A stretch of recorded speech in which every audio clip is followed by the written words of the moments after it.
இந்த வீடியோ எதுக்குன்னா, என்ன நம்பி என்னுடைய சேனலை சப்ஸ்கிரைப் செஞ்சிருக்க என்னுடைய சப்ஸ்கிரைபர்களுக்காக நான் தனிப்பட்ட முறையில் சொல்கிறேன்.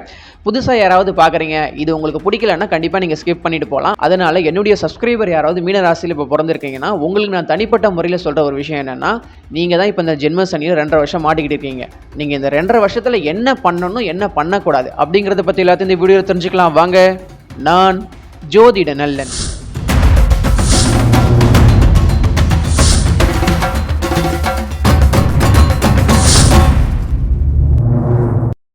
இவ்வளோ நேரம் மீனராசி டோன்ட், எதை பண்ணக்கூடாது, எதை தவிர்க்கணும் அப்படின்னு சொல்லிட்டு நம்ம பார்த்தோம். இப்போ மீனராசியில் பிறந்தவங்க கண்டிப்பாக அந்த 2.5 வருஷத்தில் எதை செய்யணும், எதை கடைபிடிக்கணும் அப்படின்னு நம்ம பார்த்தோம்னா, முதல்ல கரெக்டாக சரியான நேரத்துக்கு தூங்குறது ரொம்ப முக்கியம்.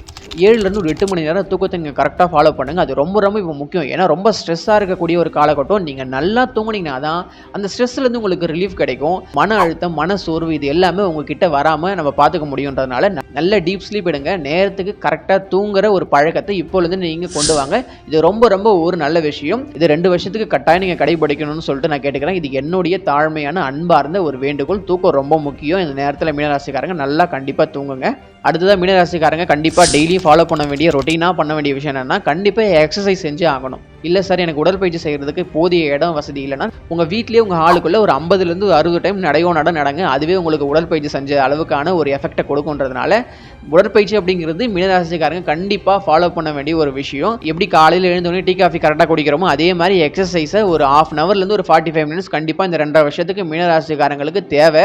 நீங்கள் சுறுசுறுப்பாக இருந்தீங்கன்னா தான் அந்த சனியோட தாக்கம் உங்ககிட்ட வராது. நீங்கள் சோம்பேறி ஆகிட்டீங்கன்னா அவர் கண்டிப்பாக உங்கள் பக்கத்தில் உட்காந்துக்குவாருன்றதை ஞாபகம் வச்சுக்கோங்க. ஃபிசிக்கல் ஆக்டிவிட்டீஸை கண்டிப்பாக வச்சுக்கோங்க. இந்த 2.5 வருஷத்தை கண்டிப்பாக ஃபாலோ பண்ணுங்கள். அதே மாதிரி மீனராசியில் பிறந்தவங்களுக்கு நாட்பட்ட நோய் இருக்குது, இந்த பிபி இருக்குது, சுகர் இருக்குன்னா அதுக்கான மருந்து மாத்திரைகள் எல்லாம் கண்டிப்பாக ஃபாலோ பண்ணுங்கள், எடுத்துக்கோங்க. இல்லை சப்போஸ் உங்களுக்கு ஒரு வாரமாக வயிற்று வலிச்சிட்டு இருக்கு, காலை வலிச்சிட்டு இருக்கு, கையை வலிச்சிட்டு இருக்குன்னா அது எதனால் ஹீட்டாக இருக்கும், அதனால தான் வலிக்கும். நான் நடையனோட நடந்தேன், அதான் கால் வலிக்குது. நேற்று ஆஃபீஸில் ஒரு பெரிய பாக்ஸ் தூக்கிட்டு போனேன், அதான் இந்த கை ஒரு பக்கம் இழுத்துக்குச்சு அப்படின்னு சொல்லிட்டு நீங்களே சாக்கு போக்கு சொல்லி நீங்களே சுய வைத்தியம் பண்ணாமல் கரெக்டாக ஒரு மருத்துவர் அணுகி என்ன பிரச்சனையோ அதுக்கான சொல்யூஷன் கண்டிப்பாக தேடுங்க. நீங்களே சுய வைத்தியம் செய்யணும்னு சொல்லிட்டு அதன் மூலம் நிறைய பிரச்சனைகள் ஏற்பட நிறைய வாய்ப்பு இருக்குன்றதுனால, ஏதாவது உடலில் பிரச்சனை வருது கண்டினியூவாக அது இருந்துகிட்டே இருக்குன்னா கண்டிப்பாக ஒரு டாக்டரை போய் கன்சல்ட் பண்ணுறது ரொம்ப முக்கியம். சுய பார்த்து நீங்களே சூனியம் வச்சுக்காம மருத்துவத்தை படித்து மருத்துவத்தில் எக்ஸ்பீரியன்ஸாக இருக்க டாக்டர்கிட்ட போயிட்டு என்ன இது மாதிரி இருக்குது சார், என்ன பிரச்சனை சொல்லிட்டு கேட்டுக்கிறது உங்கள் மனசுக்கும் உங்கள் உடலுக்குமே ஒரு நிம்மதியான ஆறுதலான ஒரு பாசிட்டிவான ஒரு விஷயமா கூட இருக்கும். கண்டிப்பாக ஏதாவது உடல் ரீதியாக பிரச்சனை இருந்தால் டாக்டரை போய் பார்க்கறது ரொம்ப முக்கியம். மீனராசிக்காரங்க மறந்துடாதீங்க, சுய வைத்தியம் பண்ணுறேன்னு சொல்லிட்டு சூனியம் வச்சுக்காதீங்க சொல்லிட்டு நான் மீனராசிக்கெல்லாம் இந்த விஷயத்தை சொல்லிக்கிறேன். இது எல்லாத்தை விட மீனராசி கண்டிப்பாக கடைபிடித்து ஆகக்கூடிய விஷயம் என்னென்னா உதவி செய்தல்.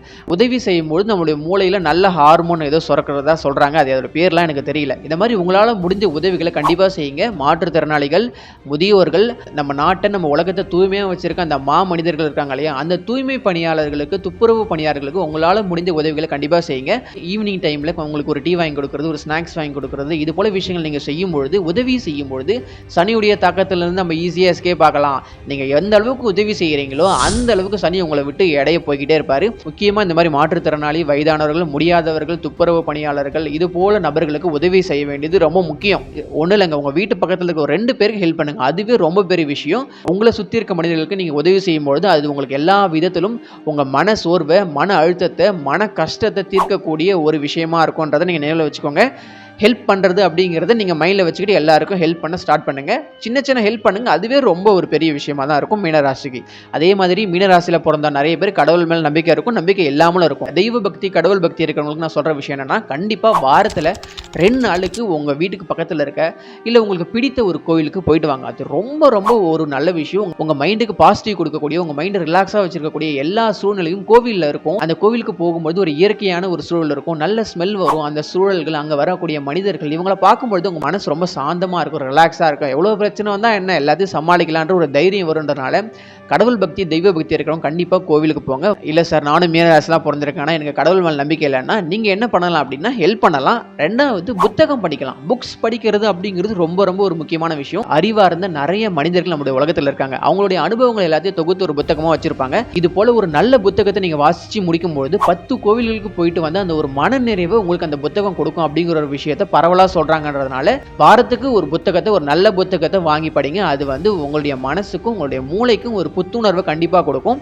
கடவுள் மீது நம்பிக்கை இல்லாதவங்க இதை கண்டிப்பாக ஃபாலோ பண்ணுங்க. அதே மாதிரி மீனராசியில் பிறந்தவங்க கடைபிடிக்க வேண்டிய விஷயம் என்னன்னா, இந்த நேரத்தில் உங்களுடைய குல குலதெய்வத்தை நீங்கள் வழிபடுறது ரொம்ப முக்கியம். குலதெய்வம் இல்லாதவங்க உங்களுடைய இஷ்ட தெய்வத்தை வழிபடுறது ரொம்ப ஒரு அற்புதமான ஒரு விஷயம்ன்றதுனால கடவுள் பக்தி இருக்கிறவங்க கோயிலுக்கு போகலாம், குலதெய்வம் கோயிலுக்கு போகலாம். அதே மாதிரி உங்கள் இஷ்ட தெய்வம் ஒருத்தர் இருப்பார் இல்லையா, நீங்கள் பர்சனலாக அவர்கிட்ட தான் பேசுவீங்கன்றனால நீங்கள் அடிக்கடி அவர் போய் சந்திச்சுட்டு வந்து உங்களுடைய நிறை குறைகள் எல்லாத்தையும் சொல்லும்போது உங்களுக்கு ஒரு நம்பிக்கை இருக்கும். அவர் என்னுடைய பிரச்சனைகள் எல்லாம் அவர் தான் தீர்த்து வைக்கிறாருன்னு கடவுள் மேல் நம்பிக்கை இருக்கும். கண்டிப்பாக அதான் நம்புவீங்கன்றனால கண்டிப்பாக நீங்கள் கோயிலுக்கு போயிட்டு வர்றது ரொம்ப ஒரு ஆறுதலான மன நிம்மதியான விஷயம். மீனராசியில் பர்டிகுலராக இப்போ பூரட்டாதியும் உத்திரட்டாதியும் ரொம்ப ஸ்ட்ரகிளில் இருக்கீங்க, ரொம்ப பிரச்சனை இருக்குது, ரொம்ப கஷ்டப்பட்டுட்டு இருக்கீங்க. வெளியில் சொல்ல முடியாத அளவுக்கு கஷ்டத்தை தாங்கிக்கிட்டு உங்கள் குடும்பத்தையும் பார்த்துக்கிட்டு உங்கள் உடம்பையும் பார்த்துக்கிட்டு உங்களுடைய கெரியரையும் பார்த்துக்கிட்டு எல்லாத்தையுமே சமாளிச்சுக்கிட்டு இப்போ இந்த மீனராசிக்காரங்க போராடிக்கிட்டு இந்த சனிக்கிட்ட இருந்து தப்பிக்கிறதுக்கு என்னென்னலாம் பண்ணணுமோ அது எல்லாத்தையும் பண்ணிக்கிட்டு இருக்கீங்க.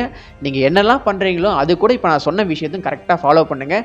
நம்ம ஈஸியாக இந்த 7.5 சனியில் ஜென்ம சனி அப்படிங்கிற ஒரு சாதகமற்ற காலத்திலேருந்து நம்ம மீண்டு வர முடியும். சனி கொடுக்கக்கூடிய மோசமான தீய விஷயத்துலேருந்து நம்மளை வந்து ஈஸியாக தற்காத்து கொள்ள முடியும் அப்படின்னு சொல்லிட்டு நான் சொல்லிக்கிறேன். Prevention is better then cure அப்படி சொல்கிற ஒரு விஷயத்த சொல்லுவாங்க. வர்றதுக்கு முன்னாடி நம்ம தற்காத்து கொள்வது தான் ரொம்ப ரொம்ப புத்திசாலியான அறிவார்ந்த ஒரு விஷயம் அப்படின்னு சொல்லிட்டு நான் அந்த வீடியோ முடிச்சுக்கிறேன்.